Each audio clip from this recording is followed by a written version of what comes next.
Hello, everybody, and welcome back to the Anti-Aging Hacks podcast. Today, I have a very special guest. Her name is Catharine Arnston, and she is a leading expert on algae nutrition, an experienced entrepreneur, and a wellness thought leader. She's the founder, CEO, and chief scientific officer of Energizing. Catharine has spent the last 10 years researching algae, writing papers, giving presentations, speaking at wellness conferences, and being a guest on over 150 podcasts. She has spent thousands of hours studying algae research so she can explain complicated science in simpler terms. Catharine's approach has already helped tens of thousands be healthier, more energized, and nourished with algae, and she would like to help your community too. On top of that, Catharine has also appeared and pitched her products to the sharks at Shark Tank. With that said, Catharine, welcome to the Anti-Aging Hacks podcast. Thank you. So glad to be here. There's so much to tell. I hope we can pack it in.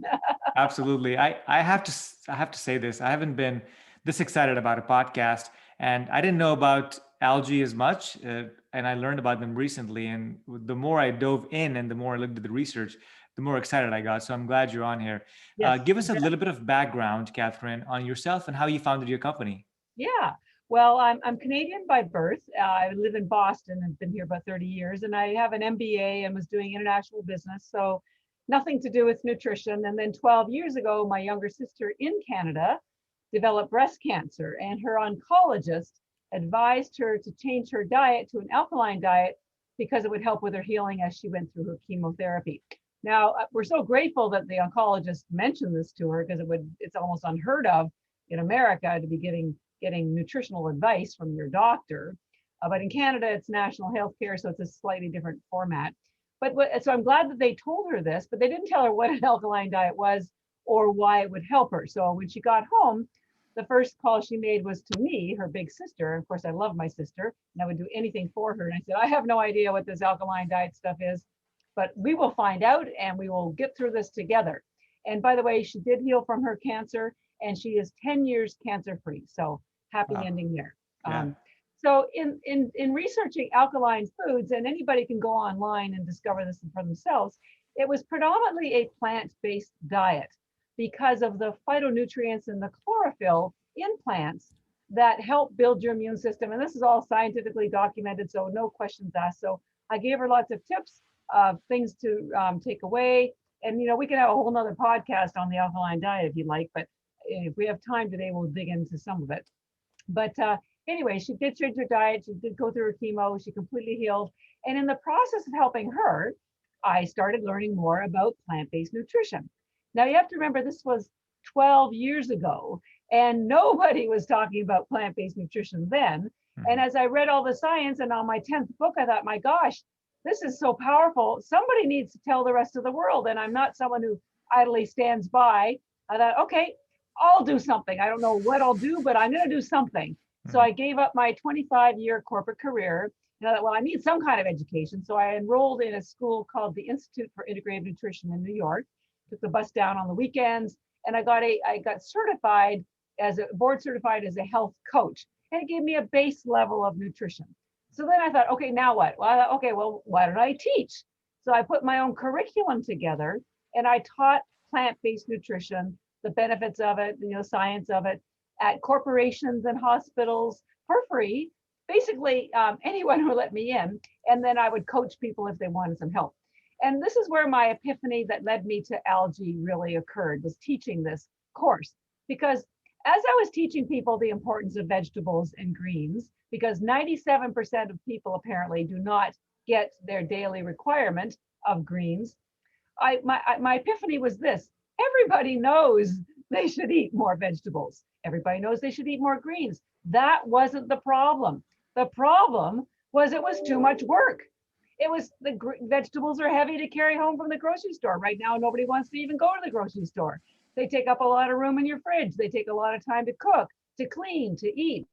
Kids don't like them. Husbands don't like them. So the reality was, I was teaching people about a subject that they were well aware of, but there was an obstacle preventing them from, solving the problem. So I thought, okay, it's not the knowledge, it's the execution. I need to find something that's fast and easy and maybe doesn't even taste green to help people, because we know, and we'll talk about the value and the critical importance of green nutrition in your diet for anti-aging. So I went back to everything I found for my sister. And I just did a deeper dive on the science of everything and the ease of use. Excuse me, nothing was working. Nothing was working. And then boom, I got to algae. And that's when I was like Alice in Wonderland falling down the rabbit hole, because drum roll, algae is the most alkaline food in the world, box checked. It's also the most nutrient dense food in the world. NASA says 1 gram of algae has 1,000 times more nutrition than any other fruit or vegetable. So that box was checked. United Nations has endorsed it since 1974 as the answer to world hunger because it has 3 times the amount of protein as steak. 3 times. Our algae, spirulina, has 64% protein. And that's protein and amino acids are critical for every aspect of your health, whether it's for bone health or organ health. Okay, so we know that it's alkaline, nutrient dense, lots of protein. Oh, did I mention that it's the most studied food in the world? There are 100,000 studies. That's not 5, not 50, not 500, 100,000 studies. Wow. Documenting about 60,000 for spirulina, about 40,000 for chlorella, documenting and proving all of the benefits that we're going to talk about now, plus about 50 more. So it's on scientific, it's evidence-based. These studies are found in NIH, but here's the problem. Scientists like to talk to other scientists. They don't know how to talk to mere mortals like us. So that's why the knowledge hasn't gotten out into the public, at least not here in North America. And the other amazing thing is that algae is a multi-billion, that's with a B, multi-billion-dollar agricultural crop. Yes, it's an agricultural crop. It's not a supplement in Asia. The industry, the algae industry in Asia is almost as big as the beef industry is here. Unfrigging believable. Mm-hmm. It's just that, and so they sell all their algae to the Asians because that's where 99% of it's grown and that's who uses it. And by the way, people like the Japanese have the best longevity, the lowest cancer rates, great skin and hair. And they take chlorella algae, which is one of the algae we're going to talk about today, every single day. So now we know that it's been used, it's been studied, it's scientifically based, it has all these amazing nutrient properties. So it appeared to me the only thing that was preventing people in North America from using algae and benefiting from it was A, some of the quality had been very poor up until now. B, nobody had educated Americans, North Americans, or anybody outside of Asia what algae was and why it was good for you. And C, the packaging was weird because, well, weird to Americans because it's grown in Asia. So they market it and brand it with packaging that's Asian, you know? Yeah. So why would you even pick it up? So I decided 11 years ago when I saw the science and I knew that this was powerful. It's also the most eco-friendly, sustainable crop in the world. So it's good for the environment as well. I thought, okay, that's it. I'm going to spend the rest of my life helping people understand, use, and enjoy and benefit from algae because it is going to change the world. If you thought CBD oil was big, if you thought collagen was big, if you thought stevia or chia, you haven't begun to see what's going to happen with algae. And there's lots of big companies who are on the algae train, as I call it. And I'm so delighted that you and your community are learning about it now because it's here to stay and it's going to change your life. Yeah, well, thank you. That makes sense. I now understand how you got into it. And yes, to your point, it's much easier when you're driving home from work to stop at a McDonald's or a Burger King and pick up, like really bad food for $2 to $2.50 instead of going to the store and picking up organic veggies or, that you have to lug around beautiful greens or, veggies of all colors that can bring you or give you a lot of the antioxidants and polyphenols that are so important for us. So, okay, got it. So let's talk about, so we touched on algae. There's different types of algae, Catherine. There's, yes. You talk about, or you sell chlorella and spirulina. What's the difference? Okay, well, first of all, I want people to, again, I mentioned that it was a crop, it's a food, and we grow ours. So here, I'm showing you a picture of an algae farm. I tell people, show me a supplement farm when they don't exist. So algae is a food group. It's not a fruit and it's not a vegetable, so it's its own food category. And there are 2 subcategories within algae as a food. One is called macroalgae and the other one is microalgae. Macroalgae, just so you understand what it is also known as seaweed, dulse, kelp. It's the big stringy stuff that washes up on shore. Very high in fiber, high in iodine, not so much so many nutrients. So we're not talking about that today. We're talking about microalgae. Now it's called microalgae because it's microscopic in size. Something like 100 microalgae can fit on the head of a pin. You can't see it, it's that tiny. And within and it's everywhere. It's in the oceans, the lakes, the rivers, the streams, your swimming pool, your aquarium. And all of those are fine for feeding the animals and the fish, but not humans. So within microalgae, there are two subcategories. One's called blue-green and the other one is green. Spirulina is a type of blue-green algae, and the other algae is called Chlorella, which is a green algae. They are as different from one another as night is from day, and the benefits they give your body are also considerably different. So I want to be sure people understand what they are and what they do differently and when to take them. So do you want me to just do a quick let's talk about those two, Chlorella and Spirulina, and specifically what are the benefits that each of them give to us in our bodies? Yes. So spirulina is a blue-green algae. It's called blue-green because it has two pigments in it. There's a blue pigment called phycocyanin, and the green pigment is chlorophyll. I'm going to show you a picture. We'll talk about this in a minute. When you put the spirulina in some water, you'll see this beautiful Aegean Sea color that comes out, and that pigment has lots of healing properties that we hopefully will have time to talk about. So basically, spirulina is an energizing algae. And the reason why it's energizing and nourishing is because it has the highest concentration of protein in the world, and it's loaded with B vitamins. Now, B vitamins convert glucose and protein into energy, and spirulina also has very high amounts of iron, which carry oxygen in your blood. That gives you energy. It releases nitric oxide, which is called a vasodilator. So it opens up your blood vessels so more blood can flow to your brain and to your body, and that gives you energy. Spirulina is also loaded with essential fatty acids like omega-3 that help with your brain health and reduce inflammation. So that gives you energy. It also has boron, which helps with brain thought. It has something called superoxide dismutase, SOD, which is a very critical antioxidant that reduces reactive oxygen species, which also gives you energy. So, and it has so much protein that it satisfies your hunger. So it's very nourishing. It satisfies your hunger, great for intermittent fasting, helps you lose weight because it's got 40 vitamins and minerals. And both of the algae we'll talk about are both ketogenic and vegan and paleo. But that's why spirulina has been known as an energizing algae. So we have actually two brands. One's called Energy Bits because we thought that was easier to say than spirulina. And we have a second brand called Beauty Bits because we found women actually didn't like the packaging of our blue spirulina. And it does build your skin and hair because of the high protein and antioxidants. So it's called Beauty Bits. They are identical. Someone said, yo, you got a blue spirulina, a boy spirulina, and a girl spirulina, pretty much. But in general, spirulina is energizing and satisfies your hunger. So most people take it in the morning, when they get up, in the afternoon, when they're hungry, anytime you're tired or fatigued or need some focus, energy. You can take 2, 5, 10. We have NHL players who put 75 in their smoothie before a game. It doesn't matter, it's food. So, but that's when you usually take it in the morning or the afternoon when you want energy. So that, and by the way, spirulina is technically a bacteria. It does not have a cellulose wall. And that's one of the reasons why it gets into your bloodstream so quickly, because there's nothing for your body to have to break down.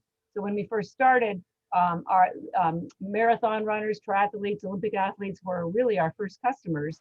We were known as a sports nutrition company for about 4 years because it gave them the energy and focus they needed on a steady basis without upsetting their stomach, because there's no carbs, no sugar, no stimulants, no caffeine, nothing. So that's spirulina. Yeah, but it's still spirulina. Just a quick follow-on question. So it goes into your bloodstream quickly, but it still has to go through your stomach and your intestines, right? Yes, but what happens is because it gets absorbed so quickly, it almost doesn't even get, it gets absorbed so fast that very little of it makes its way to your lower intestine. It's pulled into your bloodstream so quickly. So that's why so many people in 50 or 60 years of it being used, there's never been any issues, health issues, stomach distress issues. They give it to newborns in Japan if they can't digest mother's breast milk. It should be in every nursing home, every school lunch. the nutrient profile, in fact, the nutrient profile of spirulina is virtually identical to mother's breast milk. I'm the one that discovered that. The same amino acids in the same proportions, as well as something called GLA, which is essential fatty acid, which helps with brain development. And the only place that has more GLA than spirulina is mother's breast milk. So, man, I mean, if you aren't eating vegetables, or you just need something fast and easy to get the nourishment, and then you can eat for entertainment. You don't need to eat for nourishment, because you're getting your nourishment from the algae. It lets you off the hook for just about everything.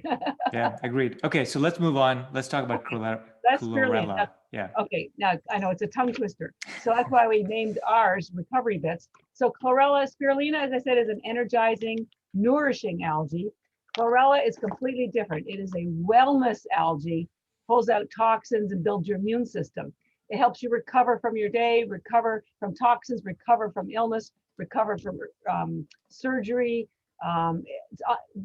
Drinking, if you take it after you drink alcohol, it pulls out it pulls the alcohol out. After sports, it pulls out lactic acid. It's incredible. So what's different between spirulina and chlorella? Well, chlorella does belong to the plant kingdom, but it's not technically a plant, because you have to remember, these algae started in water. They were the first life on Earth 4 billion years ago. We worked with Dr. Stephen Gundry, who has a book called The Plant Paradox. And he's a big proponent of algae, because there are plants that are very important for you, but they often have things like lectins and oxalates that can damage your gut lining, which can lead to autoimmune. Well, none of those are in the algae. The plants develop those things to keep bugs away. Well, because algae started in the water, didn't have to develop any of those. So you get all the benefits of plants and none of the downside. And speaking of plants, chlorella, remember I said spirulina has the most protein in the world? Yeah. Chlorella has the most chlorophyll in the world. It has 1,000 times more chlorophyll than even Chinese greens, 25 times more than liquid chlorophyll. Now, we're going to talk a lot about chlorophyll later on, but I want to give you a couple of quick tips about what's so important about chlorophyll. And I'll show you one slide again. So chlorophyll is a fat-based pigment compared to the pigment that's in the spirulina, which is a water-based pigment, which disperses evenly. Fat does not disperse. Fat and water never mix, right? So why is that important? Well, we're going to talk about this later, but the health of your mitochondria, the health of your cell walls, all require healthy fats. Correct. Because if you have a permeable cell wall, then nutrients can get in and toxins can get out. And that is the ideal situation. And right now in our world, virtually nobody has that ideal situation. But because chlorophyll is fat-based, it will help heal those cell walls so that the nutrients can get in and the toxins can get out. I make the analogy to, if you have dirty windows, you can't see out and sunlight can't get in. So think of chlorophyll as window washers for your cell walls. And that's when people say, well, I'm doing a cleanse. Well, what exactly are you cleansing? Well, now you know it's the chlorophyll that's cleansing the cell walls. So that's number one. Number two, I want to show you another interesting thing. Chlorophyll is virtually identical to the chemical composition of your blood. I'm showing you an illustration of your hemoglobin and the chlorophyll. There's about 30 or 40 different bonds, and they are all exactly the same except one. In your blood, you have iron in the middle, and that's what carries oxygen. And in chlorophyll, you have magnesium. So chlorophyll builds your blood. And when you have healthy blood, you're going to have healthy organs, a healthy immune system. Up until World War II, they used to give the injured liquid chlorophyll. Why? Because they would heal just as fast from having liquid chlorophyll as if they'd had a blood transfusion. And now I know why. It's because the two are virtually identical. And we're going to talk about chlorophyll later on. I'll give you a little interesting little tip or a prelude.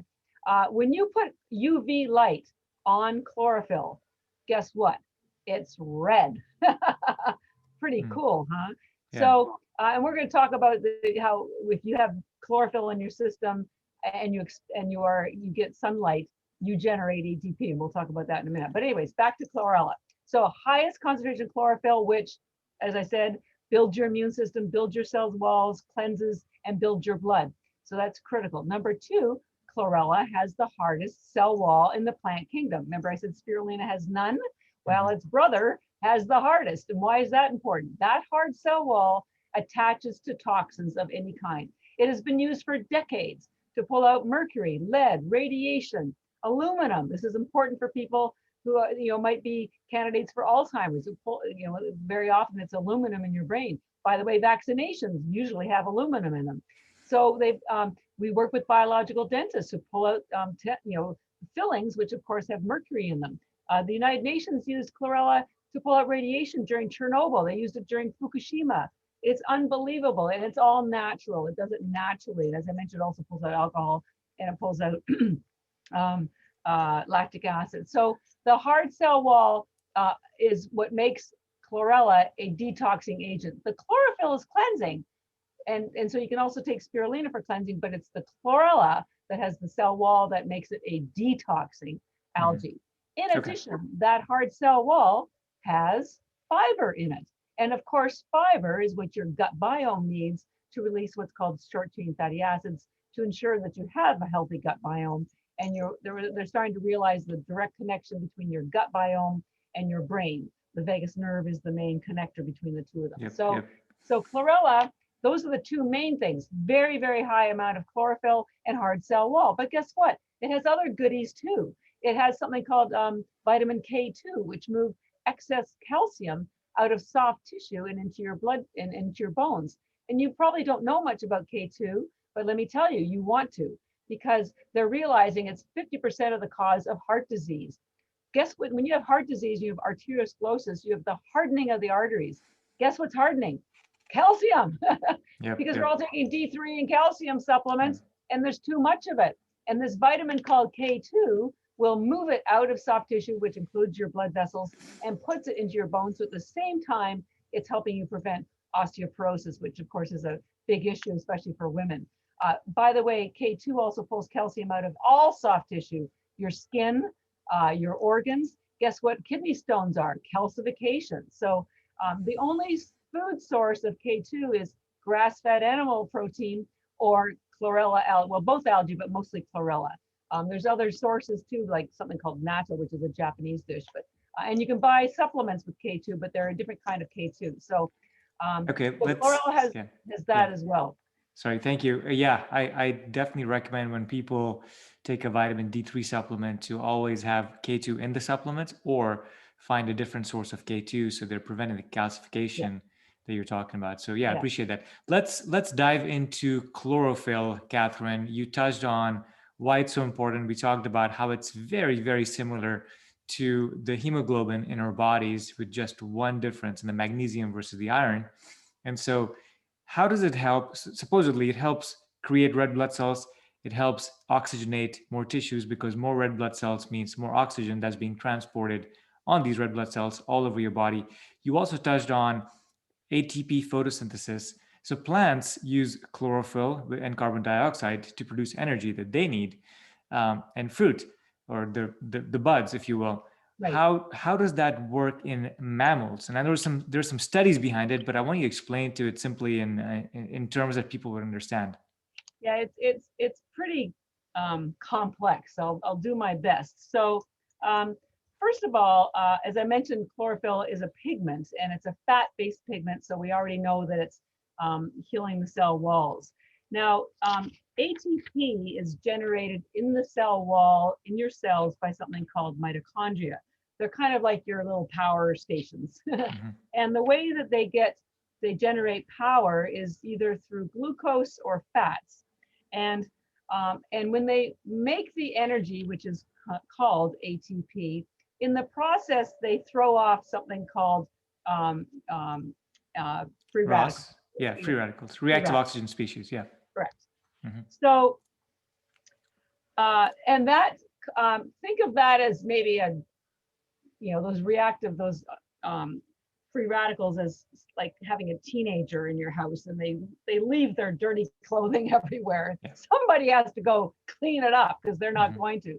So the cleanup crew is very often something called CoQ10, which is an antioxidant that is part of what's called the process by which the ATP is generated. But here's the thing: when CoQ10 does the cleanup, it gives up an oxygen atom, and then it becomes a free radical. So chlorophyll is like your cleaning lady, the hired gun, because guess what? Chlorophyll, because what happens, that CoQ10 is also known as ubiquinol. That's another term for it.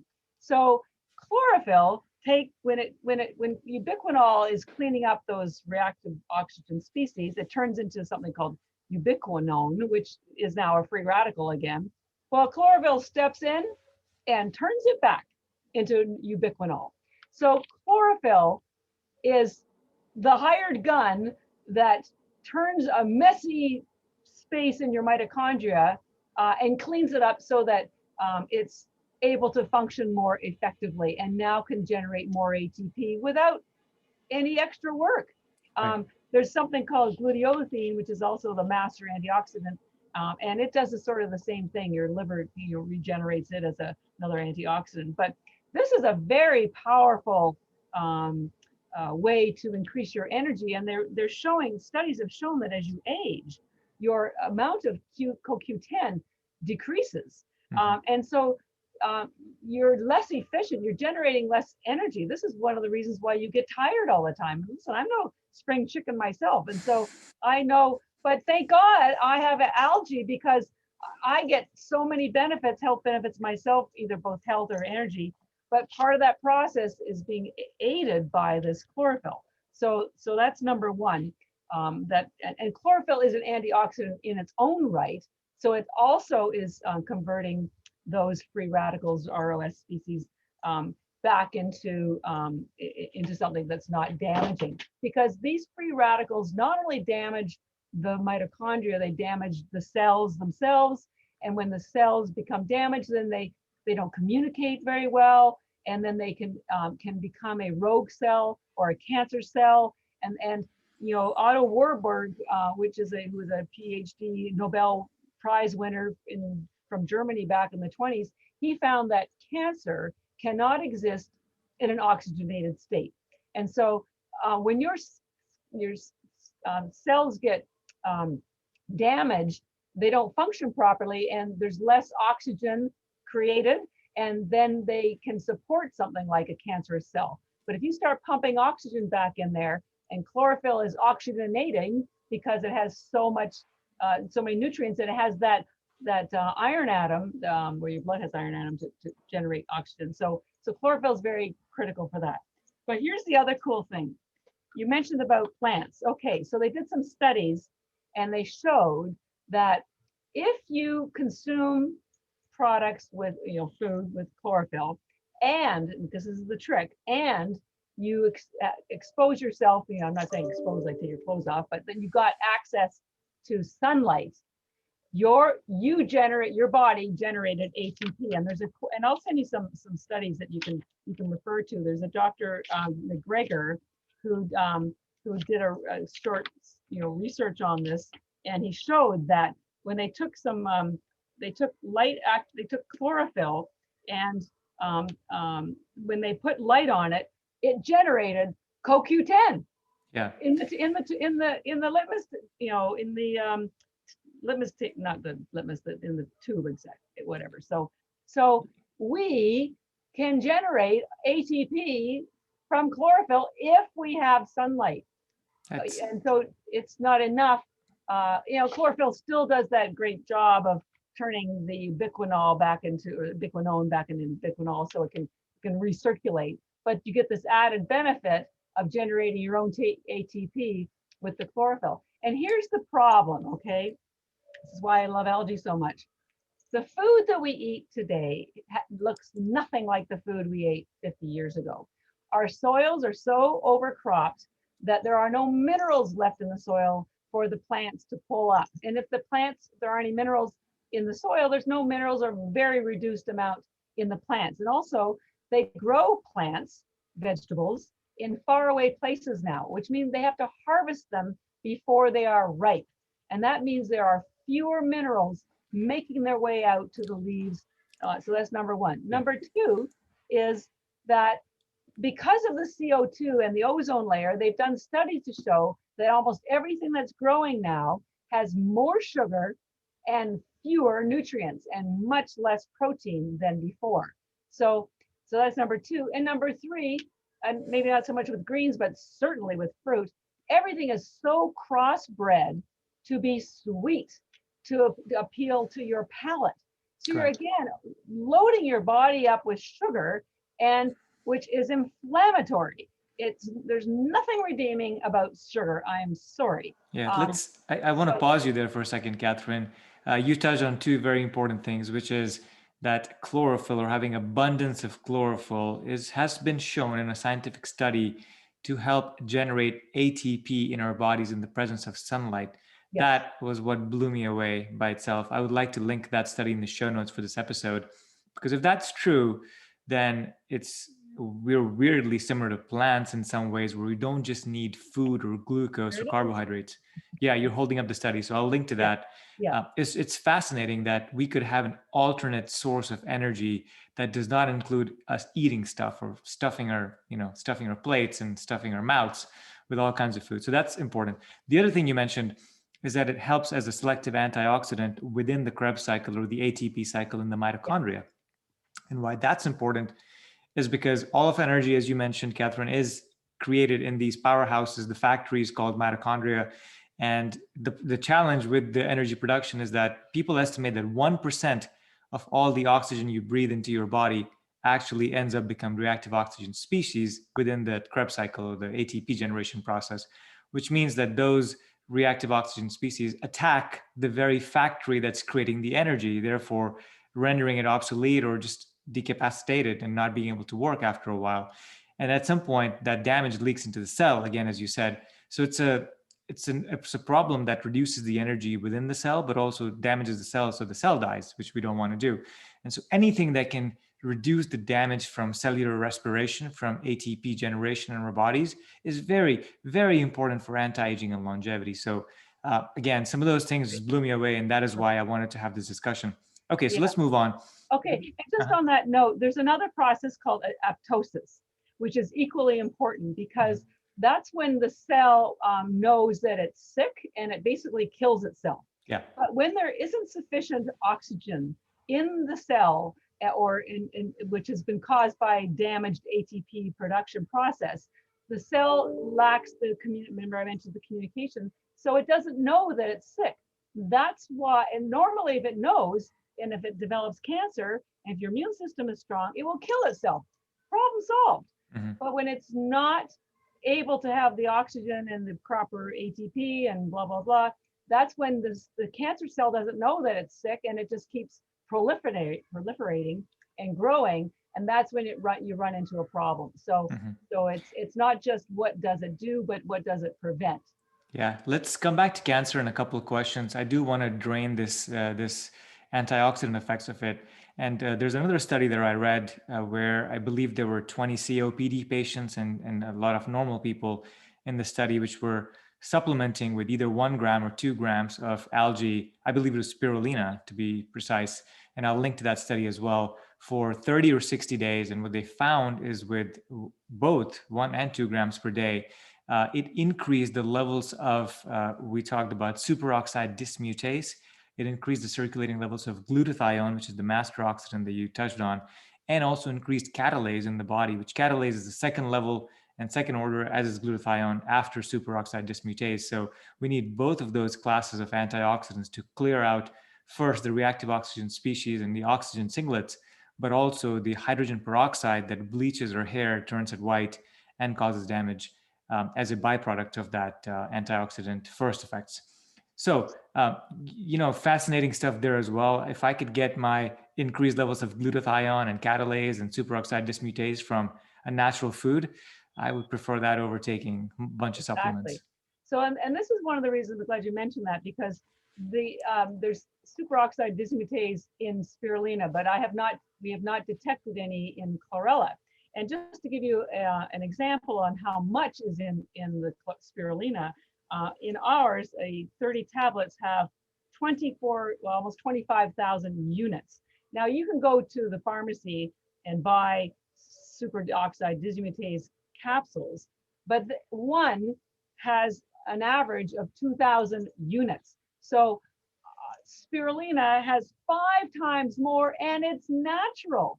And the other reason I love talking about algae is because it's food. And so all of these nutrients and vitamins and enzymes and coenzymes and factors and cofactors are blended by Mother Nature. So Right. and when you buy supplements, they are an extract of something, and it's been made in a factory. And comparing food like algae to a factory-made supplement is like comparing an orchestra to a second-grade soloist. There is no comparison. And Yeah. I can hardly wait till we're a bigger company so we can, fund our own research, because there are so many benefits yet to be discovered from algae. We have inklings and we have some scientific studies, but there's just the fact that there's so much superoxide dismutase in spirulina, all naturally, is remarkable to me, and yet none in chlorella. But then of course chlorella has that very high chlorophyll that's going to help generate the ATP and do the cleanup for the ROS species and regenerate some of the CoQ10 back into a function that will be operative. So they do both. I think everybody should be taking both of them every single day, and you'll see your health improve, and you can cut out 90% of your other supplements. Yeah, that was actually, I had a question to you about that one in particular, was if we should take one or the other, but I think we just answered that, even just in the discussion that we've had, in that one of them, chlorella, helps you create more red blood cells, carries more oxygen in the body, helps you reduce the damage in the mitochondria. And then spirulina upregulates some of the antioxidant enzymes and the antioxidants, glutathione catalase and others, in your body to prevent some of the damage, not only from mitochondrial respiration and energy production, but also just damage from the environment and pollutants and pesticides. Well, and and the solvents. simplest way I help people understand is think of spirulina as energizing, and chlorella is a wellness health algae. They do completely different things. So just one is wellness, one is energy, and that should do it. and listeners of this podcast, anti-aging, that are interested in anti-aging and longevity, you need both. Yes. So, okay. So let's move on. I have not researched as much, Catherine, the anti-inflammatory effects of algae, if there are any. So I'd love for you to share your not thoughts, but some science behind what the anti-inflammatory effects are, if any. They're incredible. And in fact, we work with a Dr. Dominique D'Agostino, who's a lead scientist in the keto community. And he's also a regular participant in a NASA mission every summer called NEMO. They put very scientific folks into a submarine to test their inflammatory markers, their capability to function properly in stressful environments. And of course, they have blood tests all the time to manage and to evaluate. So they always take our algae. For the last 2-3 years, they've been taking our algae with them. And the results are that their inflammation is the lowest ever, and helps them with all their markers improve. It's been studied to help reduce inflammation that can be contributing to heart disease, that can contribute to diabetes. There's, as I said, tens of thousands of studies. So it is very, very remarkable in its ability to do it naturally, not with drugs. And there's always downsides with drugs, like statins interfere with the CoQ10 capability, by the way. So the anti-inflammatory benefits come from multiple aspects, whether it's the carotenoids, the vitamin A, the chlorophyll, these are all, and some of them are of course fat-based and some of them are water-based. The spirulina, again, has very high amounts of essential fatty acids, which are known to be anti-inflammatory. Okay. And hey, if you're vegan, you can't take fish oil. And by the way, even if you are eating meat, give the oceans and the fish a break, because we're overfishing to get the fish oil for the anti-inflammatory benefits. But did you know that virtually all fish oil goes rancid after about a month? It's just the way it is. So go where I tell people, where do you think the fish get the omega-3 from? They get it from algae. So go to the source. It's the original source. It will never go bad. Algae is remarkable. As a little side note, Algae, when it's growing, if the growing conditions deteriorate, it never dies. It just goes dormant indefinitely. And then when the growing conditions improve, it will start growing again. And an example was there was a National Geographic team that went to Antarctica, took some ice chips that they carbon dated to be like 3 billion years old. And there was some algae in the ice. And out of curiosity, they put it in the petri dish and add some water. Darn thing started growing again. So I mentioned this because when you buy algae tablets from us, they never go bad. We have to put an expiry date on there, but they're shelf stable forever. Not Very like fish oil. Your fish oil will go bad after a month. So so it's just it's a much safer way to get your omega-3 and other essential fatty acids to reduce the inflammation. Okay, great. You touched on this earlier, Catherine, but I wanted to just come back and ask one question about the detoxing capabilities of algae. Some people I've heard take it with fish or when they're eating tuna or sushi outside because it can bind to the mercury, as you said, and pull it out of your system before it gets deposited in your fat cells or causes harm to your body. So that's one hack that they're using at the same time as they're eating the fish.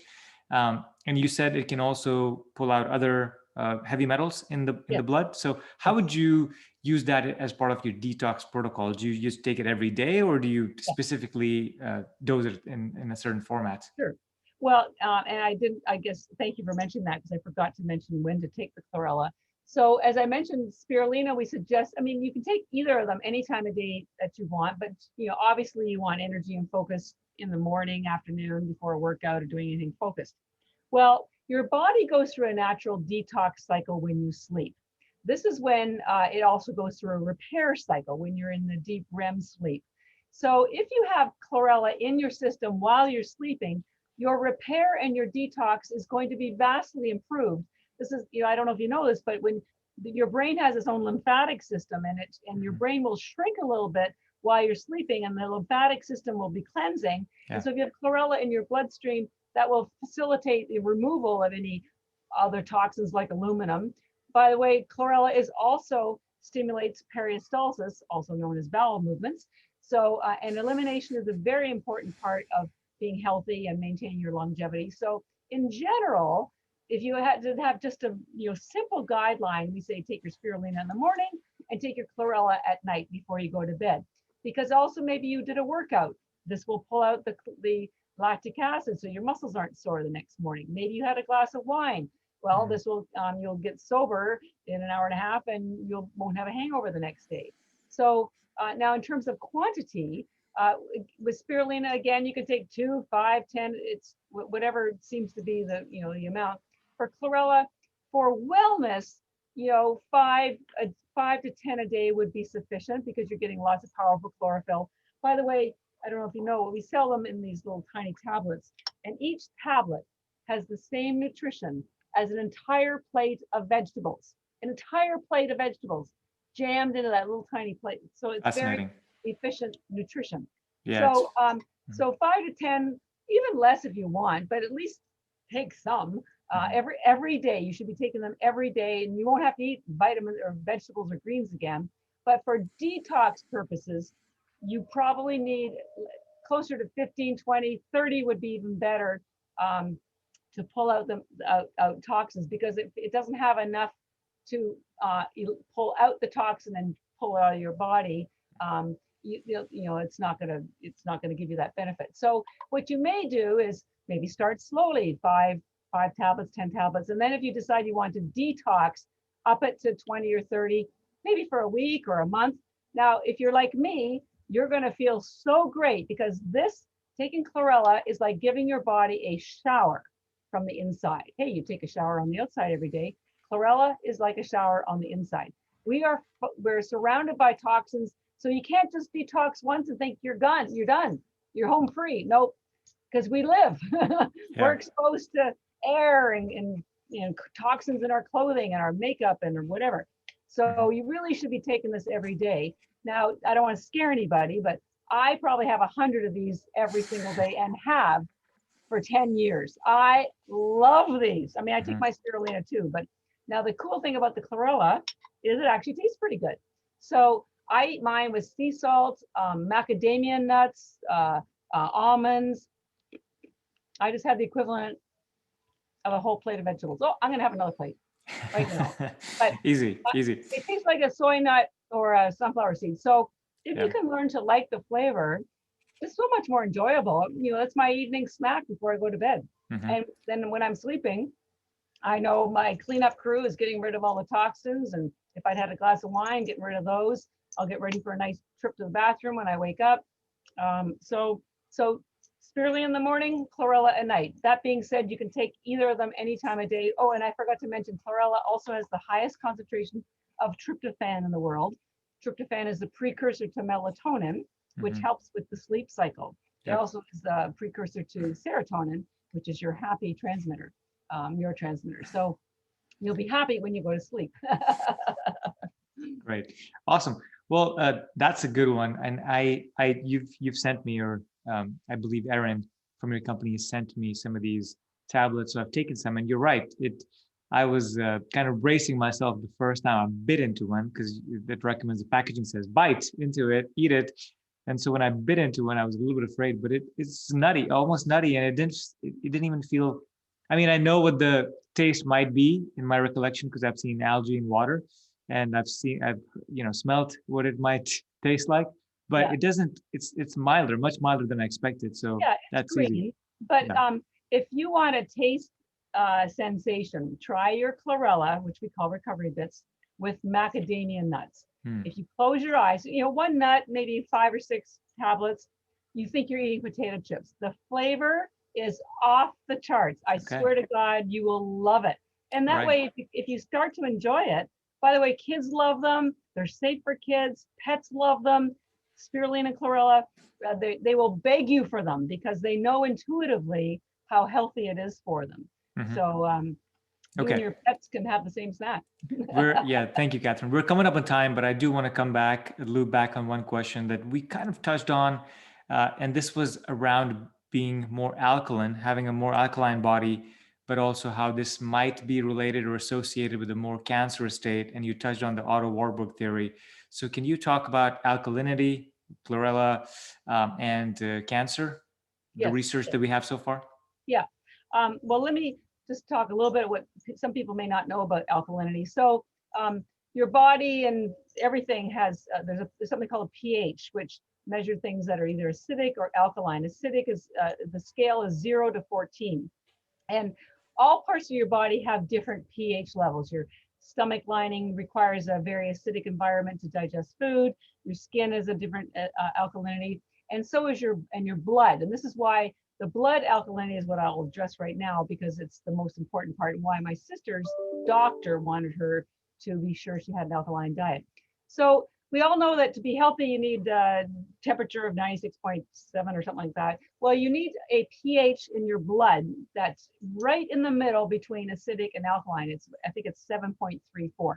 Now, when you eat acidic foods, or actually when you work out, when you're too upset, your emotions release chemicals in your body, it can change that neutral pH of your blood to an acidic pH. And if that were to happen, you would die, because your body is a very carefully monitored organ, piece of machinery. So your body intuitively knows, red alert, too much acidic. And so it pulls minerals, calcium, magnesium, potassium, out of your bones, out of your organs, out of your cells, and immediately puts them into your blood, so that your blood is restored to the natural environment. But if it happens over and over and over again with too much acidic food and whatever, it wears down your immune system. And that's why my sister's doctor wanted her to have an alkaline diet, so that process wouldn't be occurring. So that's number one. The other thing, all diseases, by the way, cancer, heart disease, and COVID as well, are acidic. And so the other thing that acidity does to your blood, Mother Nature, again, is so intelligent. Your hemoglobin have a negative charge on them. And if you've ever held magnets up to one another, you know that they repel one another, right? Because they have the same charge. So your hemoglobin has a negative charge on it, which allows it to repel one another, so that the hemoglobin can stay round and carry the oxygen atom and get into your capillaries and go where it needs to go. But when you have an acidic disease like cancer or COVID, it strips off the negative charge on your hemoglobin, which causes the hemoglobin to clump. So now no longer can they carry oxygen because they're deformed and they can't make their way through your blood to deliver oxygen, and that contributes to additional illness. So any disease, and as I mentioned, Otto Warburg found that cancer cannot exist in an oxygenated state. There's two processes, aerobic and anaerobic for cells, and I think it's anaerobic for cancer cells. And so they multiply rapidly. Now, here's a really cool thing about, again, back to the algae. Remember I mentioned that spirulina has two pigments in it. There's a blue pigment called phycocyanin. Well, it has been studied, documented, and proven, so I'm not telling you anything that's not correct. It has been documented to stop the growth of blood vessels to tumors or cancers. It has something called anti-angiogenesis properties. Now, when you have a tumor or a cancer, it literally hijacks your blood vessels to reroute them to feed the cancer or whatever. And phycocyanin, that blue pigment, which by the way is water-based, so that's why it works, I think, one of the reasons, it stops that process. That process of growing blood vessels to tumors is called angiogenesis. And so anti-angiogenesis is a process that stops that. So phycocyanin in spirulina is a very important algae to be taking to prevent tumors or cancer, or help to correct it if you have been diagnosed. And of course, chlorella is beneficial for building the immune system. And when you have a stronger immune system, you'll have stronger ATP. And so it facilitates your healing as well. So they work in tandem. Yeah, I'm actually learning a lot about angiogenesis and anti-angiogenesis when I interviewed Dr. William Lee from the Angiogenesis Foundation. Oh, well, they're right here. They're based here in Cambridge, Massachusetts. Yeah. Well, that's how I found out about the phycocyanin. About 6 years ago, they called us and said, we're having our national or global conference. By the way, this is an association that's funded by Bill Gates, Bill Clinton. And they called us and said, did you know that your spirulina has anti-angiogenesis properties? And we're having our global conference. We'll give you a free booth. Please come. Yeah. So I can't believe you interviewed him. And I read his book, Eat to Beat Disease. Fantastic read, and he's very well researched as well, and a great person to know. Yeah. So I'm glad you were able to go to the conference and show off your product. Well, it's very rewarding to me because when I'm out in the public, most people don't know about these sorts of things, and they don't believe me. So I don't talk about it very often. So I'm delighted that you've done such very extensive research so that we can geek out on people and help them.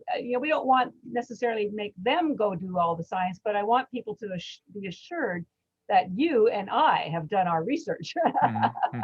Yeah, absolutely. Agree. Yeah, nice. Awesome, Catherine. We are coming up on time. So please tell us, where can people go to find you, and where can people find Energy Bits and Recovery Bits? Sweet. So our website is energybits.com, ENERGY, B for boy, I, T for Tom, S for Sam. And we sell our products in large bags or single servings. There's 30-ounce servings. So, and when you check out, there's a coupon box. And if you we'd like to give you and your community 20% off. All you need to do is put in the coupon box the word anti-aging hacks. All one word, doesn't matter if it's uppercase or lowercase, and it works on everything. And it's not time sensitive, so don't feel that you have to panic and go buy some, but it's a really great deal. Now, if you're not ready for a full bag, and I don't want you to have sticker shock, because a bag is $120 now, but keep in mind, because I did the math, that one bag of our algae tablets has the same nutrition as 551 pounds of vegetables. And at $3 a pound, that would have been about $1,500 or $1,600, right? So that you didn't have to cook, clean, or eat. So it's very efficient nutrition. But if you're not ready to buy the full bag or box, you can go to Amazon and buy a single serving for $4. So that, that I want people to feel comfortable with what it is they're purchasing, and then come back to the website to buy your larger bag. But we are the only algae endorsed by doctors, sold by doctors nationwide, used by Olympic athletes. We were just asked to be part of a movie called Reverse, which is about reversing diabetes with food. And they have doctors like Dr. Jason Fung and Dr. Ken Berry. So we were very honored to be invited to be part of that. So I can assure you that there is a lot of science supporting not only algae, but our company in particular, because we wanted to be sure everything we did was safe, pure, documented. We do third-party lab tests. So there's lots of science on our website. We'll send you more that you can share with your community. We're very active on social media. We have two. Our main handle is EnergyBits on Instagram, Facebook, and Twitter. So, but energybits.com is where the action is. All the magic happens. That's where the magic happens. Well, thank you, Catherine. This has been, you've been a wealth of information. Like I told you at the start of this interview, I didn't really look into algae that much earlier, but I'm nerding out. There's two foods I'm nerding out a lot. One is cacao, and two, the second one is algae. And I'm going to be incorporating this into my diet from now on. So anybody that's listening, what I will do is, just so you know, we're not talking pseudoscience. We will list all the studies in the show notes so you can go take a look yourself and validate that this is actually, this is true, and this is all study and research materials. So with that said, Catherine, thank you so much for coming on the Anti-Aging Hacks show. Thank you very much. I appreciate it. Be well.